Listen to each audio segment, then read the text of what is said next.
Օրագիր Նյուզը շարունակում է ուսումնասիրել եւ իր ընթերցողների դատին ներկայացնել ազգային ժողովի քաղաքացիական պայմանագիր խմբակցության падգամավորների ունեցվածքի այն մասը, որը տեղ է գտել նրանց հայտարարագրերում։ Այսօր ուսումնասիրել են ԿՊԱ-ական падգամավոր Սոնա Ղազարյանի եւ նրա ամուսնու Դավիթ Բանուչյանի 2023 թվականի հայտարարագրերը։ Որպես անշարժ գույք Սոնա Ղազարյանը հայտարարագրել է համատեղ սեփականությամբ մեկ բնակարան Կոտայքի մարզի Առինջ համայնքում, որը նա գնել է 2020 թվականի հուլիսի 24-ին։ Տարեվերջին այս բնակարանը պահպանվել է։ Շարժական գույք ավտոմեքենա Ղազարյանը չի հայտարարագրել։ Իշխանական падգամավորի բանկային հաշիվներին տարեսկզբին եղել է 460,291,2 դրամ, տարեվերջին 2,527,913 դրամ։ Կանխիկ միջոցներ նա չի հայտարարագրել։ Սոնա Ղազարյանի տարեկան եկամուտները կազմել են 12,219,799 դրամ, որից 10,102,267 դրամը ԱԺ-ից ստացած աշխատավարձն է, 2,117,532 դրամը ՀՀ ֆինանսների նախարարությունից ստացված այլ եկամուտը։ Ստացված վարկերի եւ փոխառությունների մայր գումարի մնացորդը հաշվետու տարվա դեկտեմբերի 31-ի դրությամբ կազմել է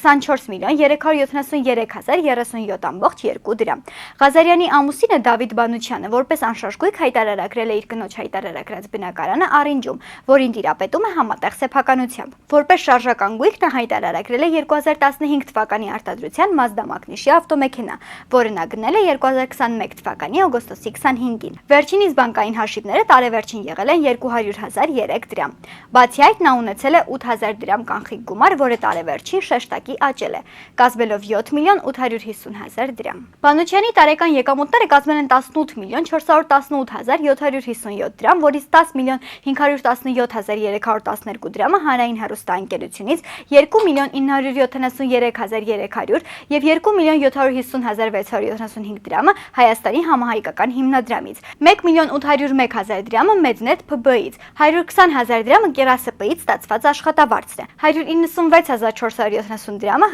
ֆինանսների նախարարությունից ստացված այլ եկամուտը, 60,000 դրամը Սինեմարտ ընկերությունից քաղաքավիրավական պայմանագրով ստացված եկամուտը։ Ստացված վարկերի եւ փոխառությունների մայր գումարի մնացորդը հաշվետու տարվա դեկտեմբերի 31-ի դրությամբ կազմել է 24,373,037,2 դրամ։